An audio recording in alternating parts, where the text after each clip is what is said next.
Hello everyone and welcome to our today's class. It is our first lesson on the topic Electrostatics 1. So let me commence by giving you the quote of the day, which states that a comfort zone is a beautiful place to live, but guess what? Nothing good grows out of it. So today we are discussing about Electrostatics 1, meaning that you will have Electrostatics 2, which is covered in Form 3. So let's start by defining what we mean by the term electrostatics. Now it is important for students to know that the word electrostatics is a combination of two words, that is electro and statics. Now electro is the short form of the word an electron. It is from the word an electron. Then statics is simply from the word static.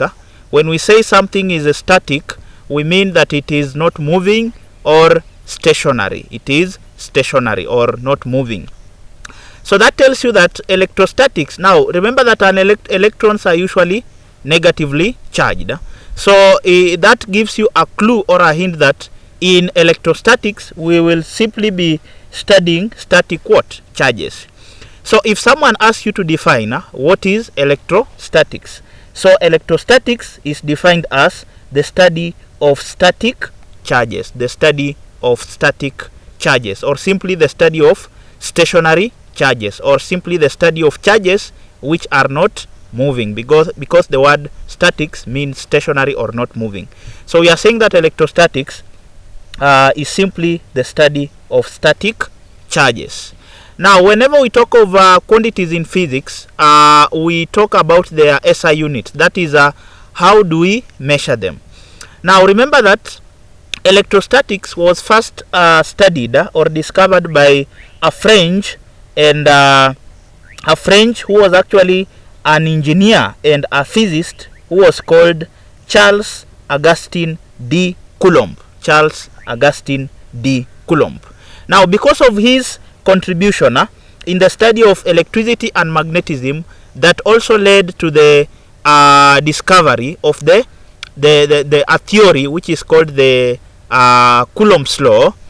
To honor his contribution in the study of electricity and magnetism, the charges, the units for charges were given his name, that is the last name, which is actually Coulomb. So the scientist was called Charles Augustin de Coulomb. Therefore the SI unit for the charge, we call it Coulomb. So the SI unit for charge is actually Coulomb. So charge is measured in Coulomb. So it is also important for students to note that we have two types of charges. One, we have the negative charges, in most cases, which are the electrons. Then we also have the positive charges, which mostly constitute the protons,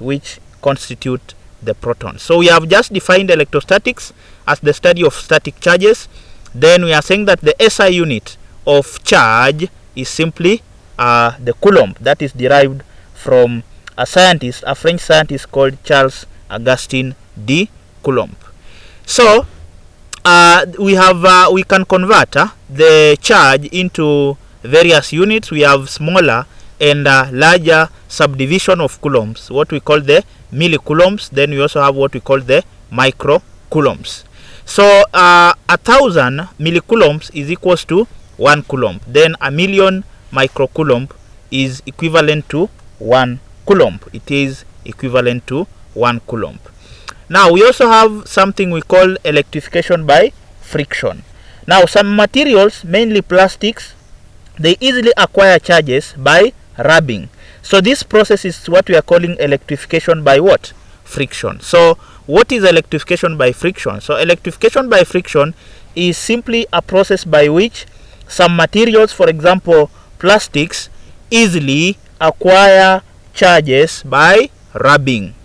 A process by which some materials, e.g. plastics, easily acquire charges by rubbing.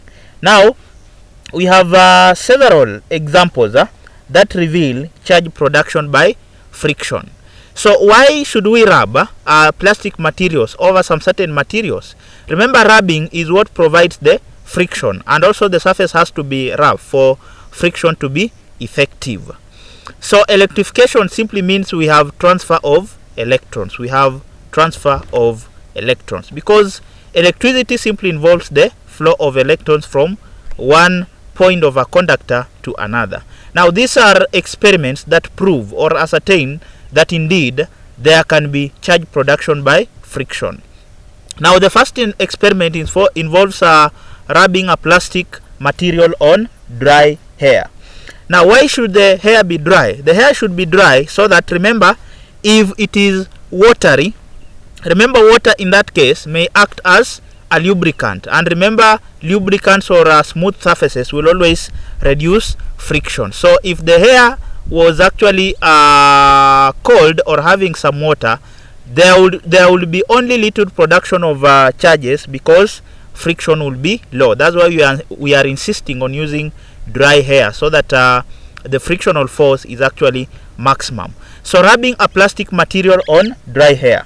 Now when a plastic material, for example a ruler or even a pen, is rubbed on dry hair, it makes it that process of rubbing the plastic material on dry hair makes the plastic material to attract some small pieces of paper or even some dust particle. Why? Because that process of rubbing involves charge transfer. That is when a plastic material which easily acquires the electrons, that is when rubbed against the hair or any other relevant dry material.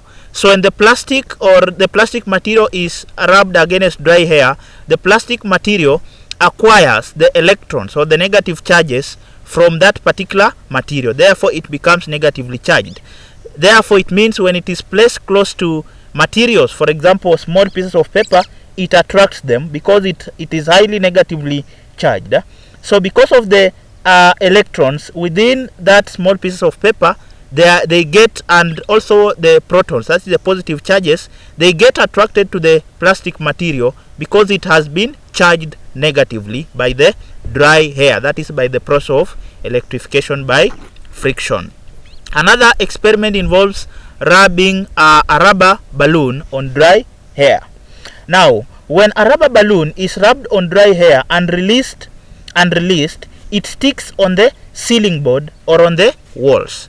So if you take a balloon, then you rub it for some minutes on dry hair or even or on any other relevant rubbing material, it is observed that when the balloon is released, it attaches itself on the ceiling of the house or even it attaches itself on the wall. Why? Because rubbing the balloon on dry hair involves production of charges, no, transfer of charges actually.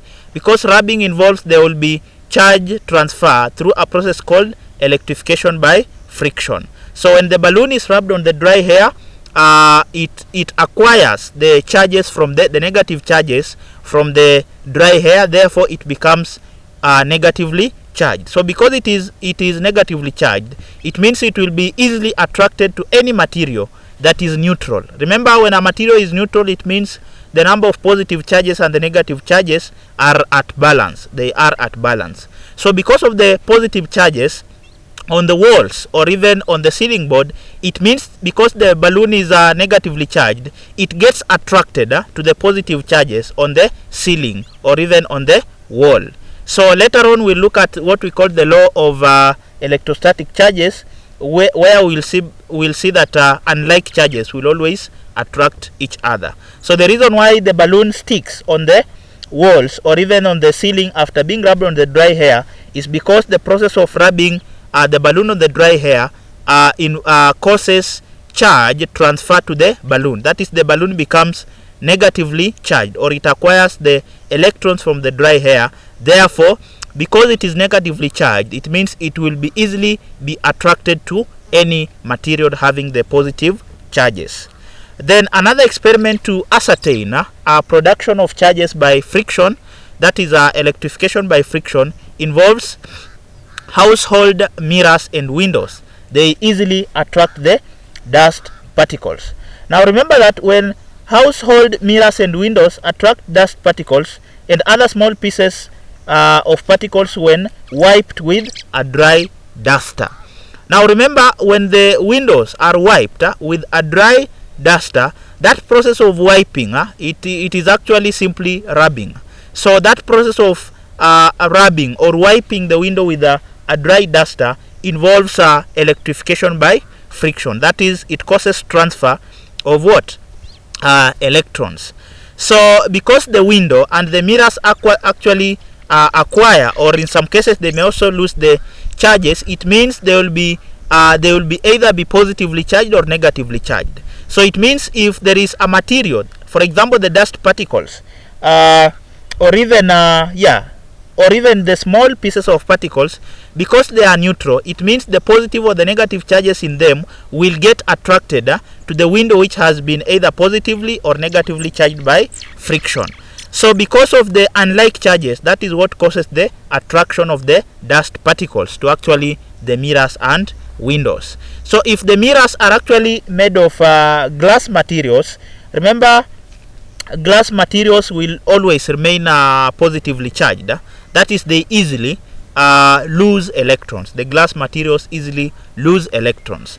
So when a dry duster is wiped on the glass mirrors or even windows, actually they lose electrons through the dry duster. Now whenever electrons are lost, it means the window, which is made of glass, it remains with a deficiency of electrons. Remember, a region which is deficient of electrons, it is said to be positively charged. It is said to be positively charged. So because the windows and the mirrors, that is the glass mirrors, becomes positively charged due to their loss of electrons, it means that dust particles will be attracted to the mirrors or the windows because they are neutral. Because of the negative charges in the dust particles, that is what attracts them to the positively charged what? Window. So unlike charges will always attract each other. Then the last experiment to ascertain electrification by friction involves a cracking sound of a nylon dress being removed from a body. Now if you are wearing a nylon dress, especially at night, when you remove it from your body immediately, you will actually hear some cracking sounds, or even you might see some small sparks of like bright, maybe something like some small sparks of fire. They are usually very tiny. So what causes that? Now when a nylon dress is removed from the body, a cracking sound is heard. Now remember, the process of removing involves rubbing. It means the nylon dress rubs with the body. That process of rubbing causes electrification by friction, or it produces the electrons. So because a nylon dress, which is actually a plastic material, and we have just said that plastic materials will easily acquire electrons, it means the plastic, the nylon cloth acquires electrons from the body. Now when it acquires electrons, it becomes negatively charged. Now because of its high negative charge, then the body is neutral. That is, it has both positive charges and the negative charges. So the attraction of the positive charges from the body and the negatively charged nylon dress, that is what causes the cracking. That is because there is attraction of the nylon paper on the body, but you are trying to remove it. It means you are doing work against the force of attraction between the negative charges and the positive charges. So because of that, that is what causes the cracking sound, or even some small sparks will be observed. We look at what we call the origin of charge. The origin of charge. Now before you understand the origin of charge, it is important to know that we have two main types of charges. We have positive charges and negative charges. Now positive charges, we usually call them the protons, whereas negative charges are usually called the electrons. Negative charges, we call them electrons. So we've said that we have two types of charges, the positive and the negative charges. So let's look at the origin of charge. The origin means the initial starting of something. That is, where do charges originate from. Now before we look at that, let's define what we mean by an ion. Now what is an ion? So a negatively or a positively charged atom is what we are calling an ion. So an ion is a positively or a negatively charged atom. Now what is now the origin of charge? Now remember that matter is made up of atoms. That is those small particles. We discussed this when we were looking at the particulate nature of matter. So in case you didn't get you have problems in what we mean by matter, you can just revisit the clips on particulate nature of matter. You will actually get the explanations clearly. Now matter is made up of atoms. Now an atom has particles known as the protons, neutrons and electrons. So actually this is a typical diagram of an atom. So an atom consists of protons. These are what we are calling the protons. The protons are always positively charged. These are proton, these are proton. Then an atom also has what we call the neutrons, which I'm representing by small n here.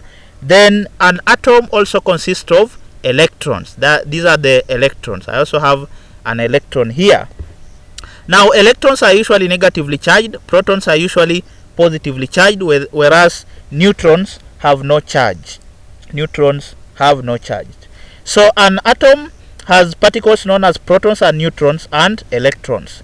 Now the protons and the neutrons are concentrated in a small space at the center of the atom and form the nucleus of an atom. So this is what we are calling the nucleus of an atom. Remember, the nucleus is usually at the center or at the midway or the midpoint of an atom. So this is our nucleus. So within the nucleus we have the protons, then we also have the neutrons. So we have said that protons are usually positively charged. The protons are positively charged, whereas the neutrons have no charge. The neutrons have no charge. Now the electrons, these are what we are calling the electrons, move in orbits around the nucleus. That is, they move within the orbits. Sometimes we call them the energy levels. So it is important to know that electrons are not found within the nucleus of an atom. Rather, they move freely within the energy levels, or what we call the orbits. So so the electrons move. The electrons move in orbits around the nucleus, and they are negatively charged. So electrons are usually negatively charged. Now the neutrons has positive charge due to the charge on the protons. So because the neutrons are within the nucleus with the protons, remember initially the neutrons are neutral, that is, they have no charge. But because they are within the nucleus of an atom, they sometimes gain some little positive charge, that is from the protons. So the neutrons has positive charge due to the charges on the protons, but the neutrons themselves do not have their charges. They only acquire them maybe from the protons. So the total number of positive charges in the neutron is equals to we are saying that the positive number, the total number of positive charges in the nucleus is equals to the total number of negative charges on the electrons. Therefore, the whole atom is neutral. That is, if the nucleus, that is the charges on the protons and even sometimes on the neutrons, assuming within the nucleus we have a total of like 20 positive charges, then it means the electrons also will be 20. That is within the energy levels, such that the 20 electrons and the 20 protons or the positive charges within the nucleus, they actually neutralize each other. They neutralize each other. So when they neutralize each other, it means now the atom, the whole atom will actually be neutral.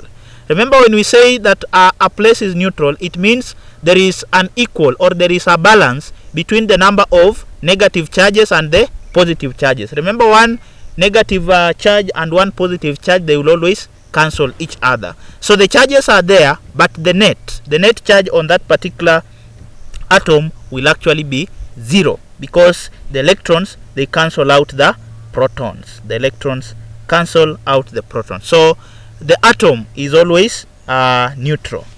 Now the electrons, that is which are held in the energy levels, or in the outermost energy levels, or what we call the orbit. So the electrons in the outermost orbit are weakly held. They are weakly held by the nucleus and can be transferred easily from one material to another by rubbing. So the electrons in the outermost energy levels, they are held weakly. Why? Because remember, when the electrons are far away, the electrons in the outermost orbit or the energy levels, they are far from the nucleus.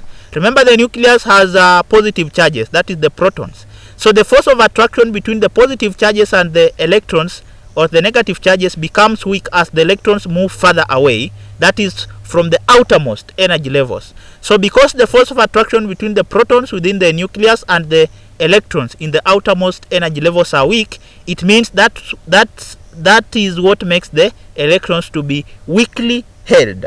That is, they are weakly attracted to the protons. So because they are held weakly by weaker forces, it means they can easily be lost. That is by the process of rubbing, or what we call the electrification by what? Friction. So we are saying that electrons in the outermost orbits are weakly held by the nucleus and can be transferred easily from one material to another by rubbing. Then the materials that gain electrons becomes negatively charged. Why? Because we are saying that electrons are negatively charged, but the protons are positively charged. So if a material gains electrons, it becomes negatively charged.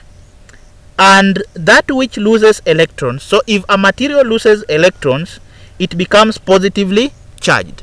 Why? Remember, when a material is usually neutral, that is initially, meaning the number of protons and electrons are equal.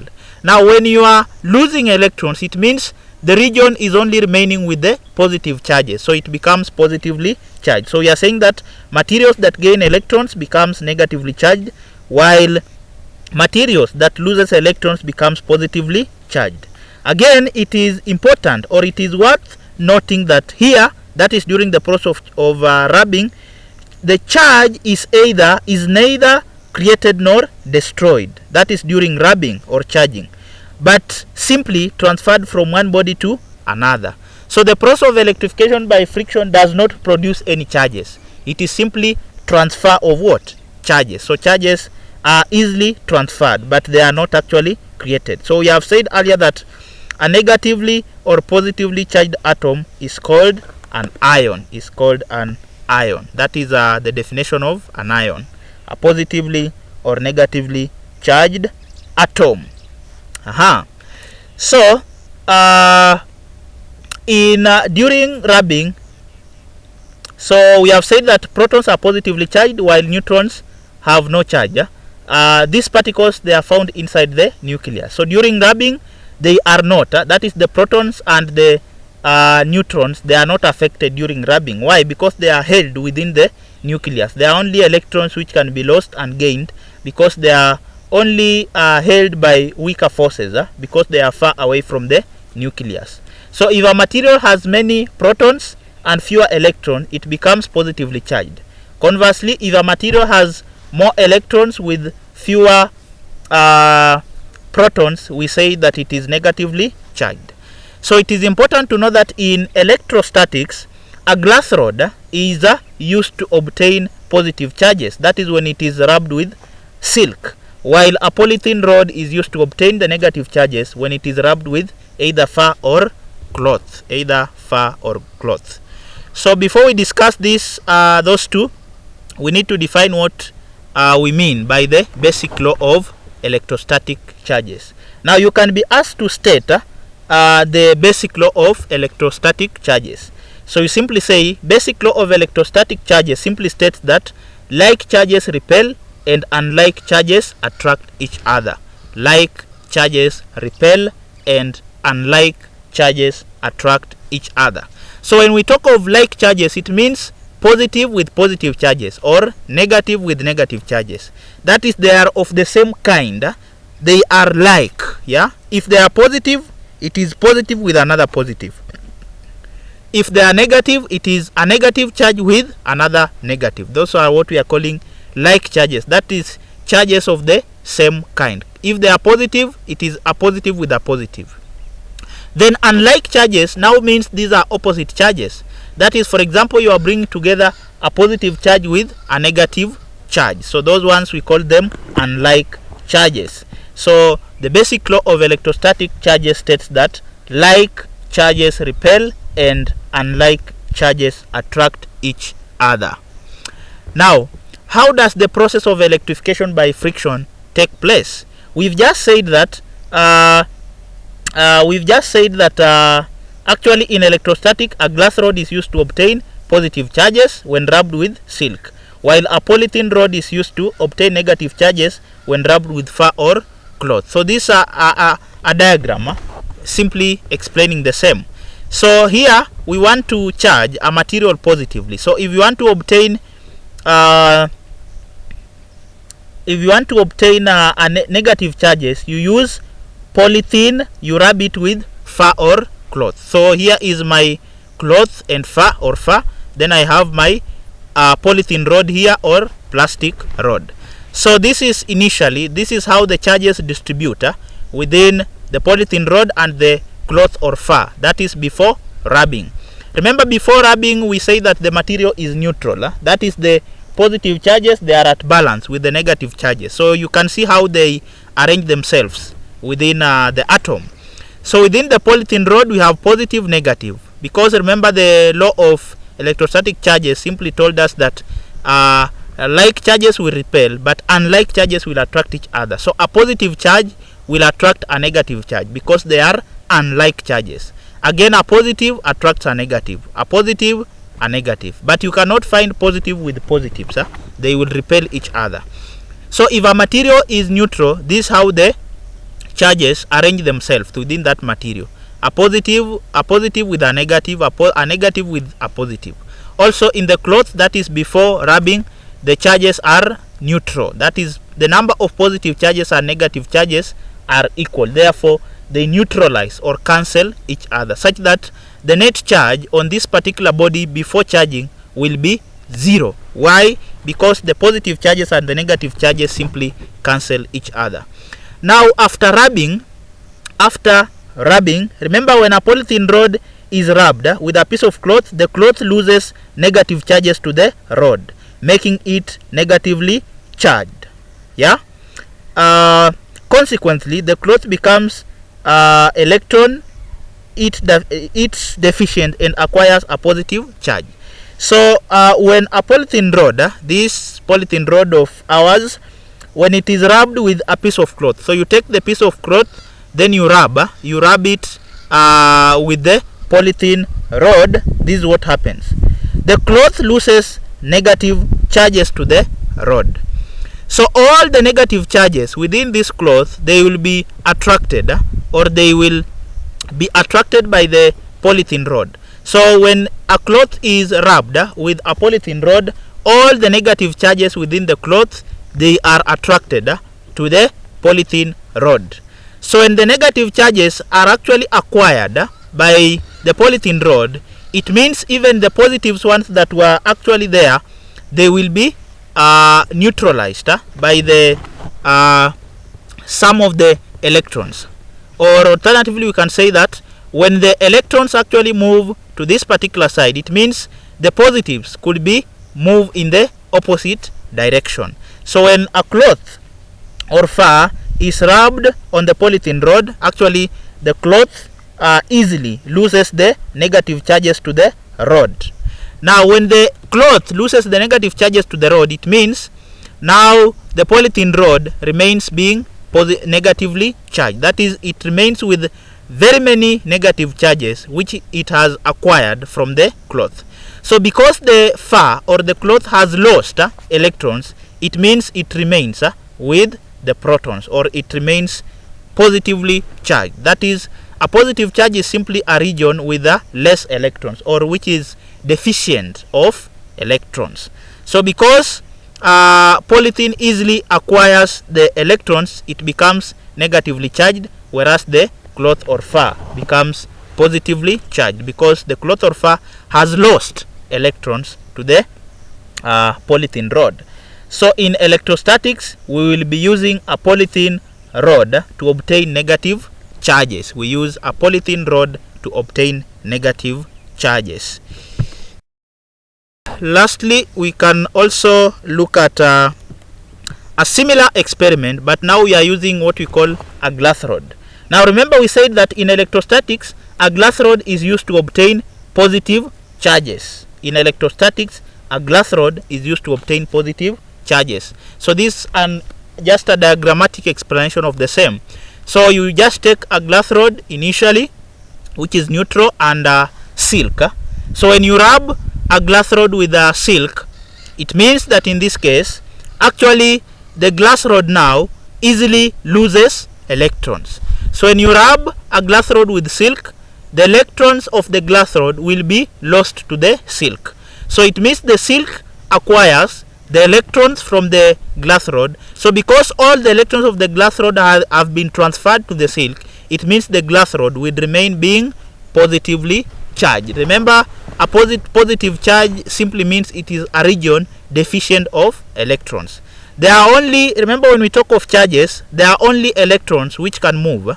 Remember, the protons are always found within the nucleus of an atom, but that which is transferred is the electrons. That's why when we even talk of electricity, we only talk of electrons, or the flow of what? Electrons, or simply the charges. Why? Because the electrons are weakly held within the energy levels by the nucleus force.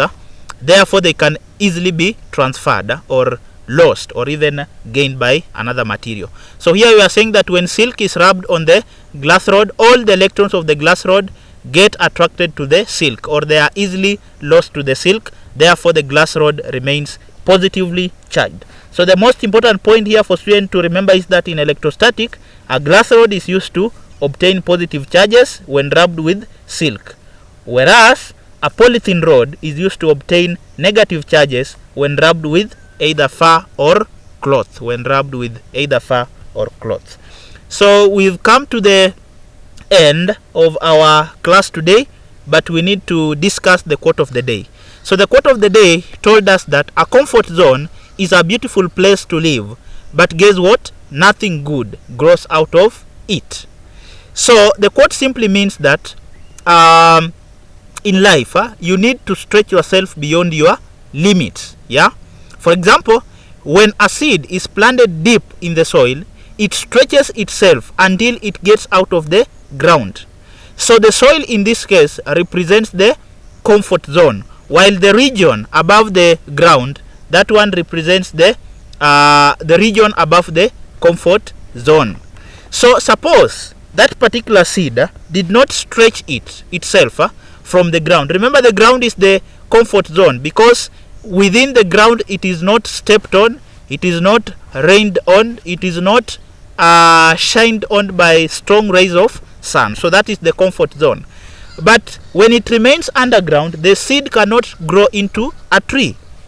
So a seed realizes that for it to grow into a tree that can produce fruits, or that can be fruitful, it must move, it must break from the comfort zone, which is the ground, to come on the surface of the soil. So when the seed is on the surface of the soil, now when it is a plant, that is when it is able to grow upwards and even bear some fruits. So if a seed can discover that it has to break from the comfort zone for it to grow, why not you as a human being? So comfort zones, you have to stretch yourself beyond the comfort zones if you want to grow. And then remember this, that there is nothing you can't do, no one you can't become, if you are willing to believe in yourself and treat your failures as lessons. There is nothing you can't be, no one you can't become, if you believe in yourself, and if you move from a state of saying to a state of what? Doing. Remember, actions speak louder than words. So no matter how loud you speak, no matter the volume of your voice, actions will always speak louder than words. And lastly, remember that there are no limits in life except the ones that you create in your own mind. This is kind to Institution Academy, kindly hit that subscription button on YouTube. Thank you.